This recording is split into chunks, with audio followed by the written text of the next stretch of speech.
Isaias Kapitulo 37. Sumangguni si Hezekias kay Propeta Isaias. Nang marinig ni Haring Hezekias ang kanilang ulat, sinira din niya ang kanyang kasuotan. Nagsuot, damit panluksa at pumasok sa templo. Tinawag niya si Eliakim, ang katiwala sa palasyo, at pinapunta ito kay Isaias, ang propeta ang anak ni Amos. Pinasama rin niya ang kanyang kalihim na si Sebna at ang matatandang pari. Lahat sila ay nakadamit panluksa. Ganito ang pinasabi niya kay Isaias. Ang araw na ito ay araw ng paghihirap, ng pagpaparusa at kahihiyan. Para tayong isang inang dapat nang magsilang, ngunit hindi magawa dahil nanghihina. Marahil ay narinig ni Yahweh na inyong Diyos ang sinabi ng punong ministro ng Assyria na sinugo ng kanyang hari upang lapastanganin ang Diyos na buhay. Sana'y parusahan niya ang kalapastangang iyon. Kaya idalangin mo ang natitira pa sa bayan ng Diyos. Nang marinig ni Isaias ang pinasabi ni Haring Hezekias, sumagot siya, sabihin ninyo sa inyong hari na ganito ang pinasasabi ni Yahweh. Huwag kayong matakot sa mga paglapastangan sa akin ng sugo ng hari ng Assyria. Ito ang tandaan ninyo. Padadalhan ko siya ng isang espiritu na lilito sa kanya at hindi siya patatahimikin ng isang balita. Dahil dito uuwi siya agad at sa pamamagitan ng espada ay mamamatay siya sa kanyang sariling bayan. Muling nagbanta ang Assyria. Bumalik nga sa Lakis ang punong ministro at nabalitaan niyang wala roon ang hari ng Assyria sapagkat sinasalakay nito ang Libna.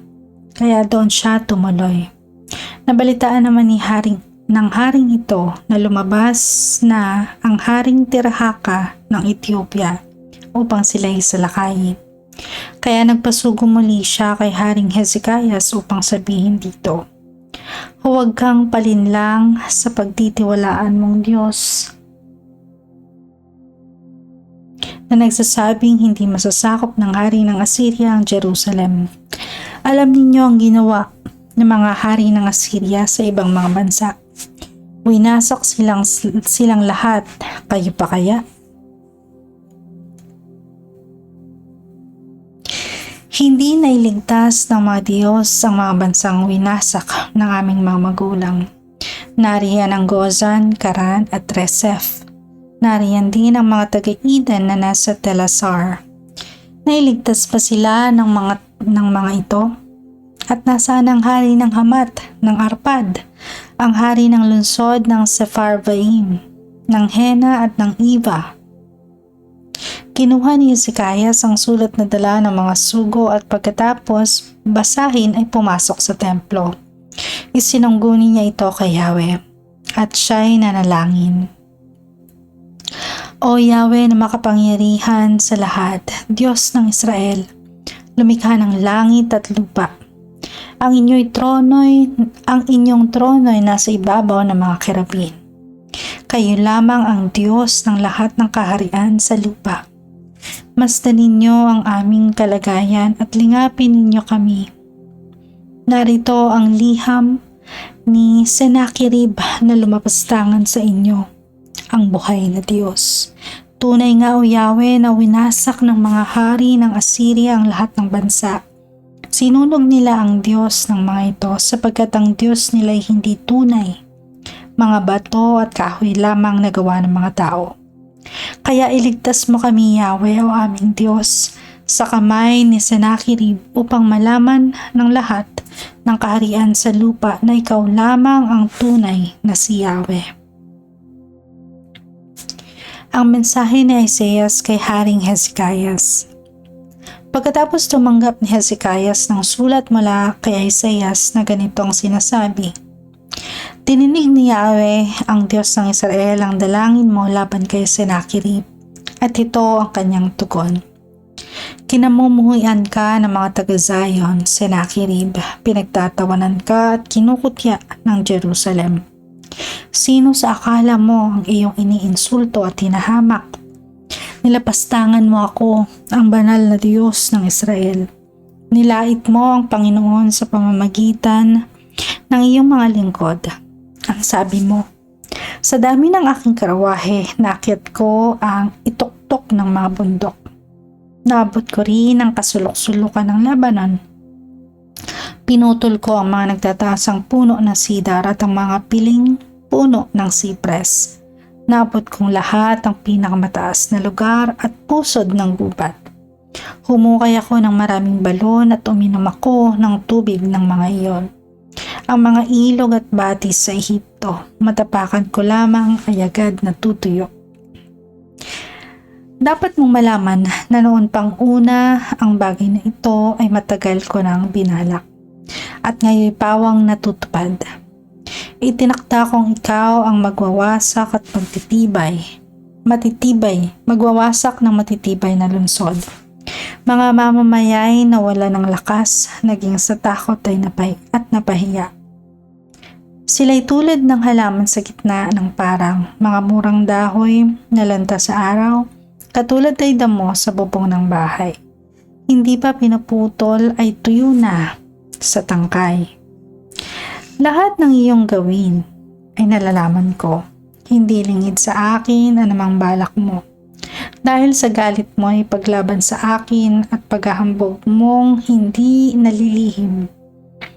Kaya ang ilong mo'y kakawitin ko at ang bibig mo'y lalagyan ng kandado. At ibabalik kita sa pinanggalingan mo. Ito ang magiging palatandaan ninyo sa taong ito. Ang kakainin ninyo'y bunga ng halamang dati nang nakatanim. Sa susunod na taon, ang kakainin ninyo'y ang ani sa tutubong supling ng halamang iyon.